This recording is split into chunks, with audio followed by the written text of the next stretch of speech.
A surprising report from Israel today where officials are taking seriously a recent upsurge in spitting and hitting attacks on clergy and the vandalism of Christian sites.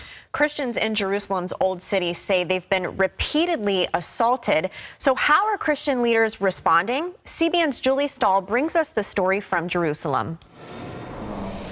The situation led Israeli President Isaac Herzog and Police Commissioner Yaakov Shabtai to meet leaders of the Orthodox and Catholic churches of the Holy Land. In recent months, we've seen very serious phenomena towards the Christian denominations in the Holy Land. Our brothers and sisters, Christian citizens, feel attacked in their places of prayer, in their cemeteries and on the streets. Christians in Jerusalem's Old City say they are often harassed, spit on, and even physically attacked by religious Jewish youth. I view this phenomenon as extreme and unacceptable in any shape or form. This phenomenon needs to be uprooted. Earlier incidents include the desecration of a Protestant cemetery on Mount Zion, an attack on international Christians during a day of prayer for Jerusalem, and harassment at a Messianic concert in Jerusalem. We must respect the members of all religions. We've committed to this since the dawn of our existence. This is the most basic commandment of love your neighbor as yourself. Church leaders expressed their desire to work together with Israeli authorities. We need to work together in order to encourage coexistence and solidarity between us, and the love between us, because we are brothers in the same state. We live in the same places, and we need to live together in quiet and peace. Recently, Israeli Channel 13 reporter Yossi Eli went undercover as a priest for a day. Dressed in a robe, he walked through the Old City with Franciscan Father Alberto.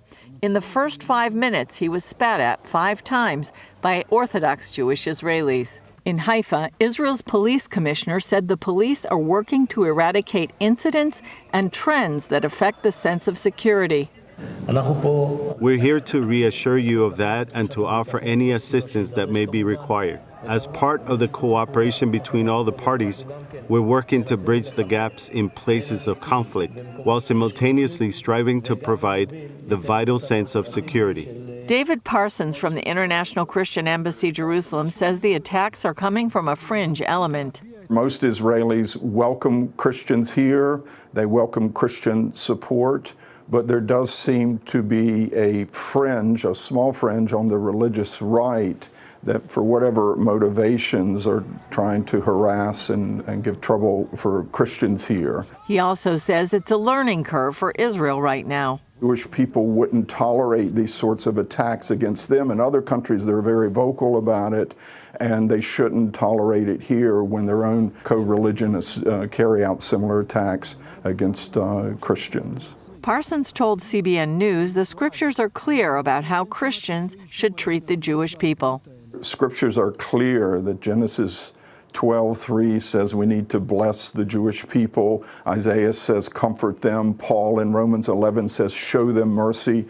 So we have biblical commands to stand with Israel, support them. We're not going to condition that support on whether or not these attacks are stopping, but it does make it harder for us to build support and friendship for Israel out there. Julie Stahl, CBN News, Jerusalem.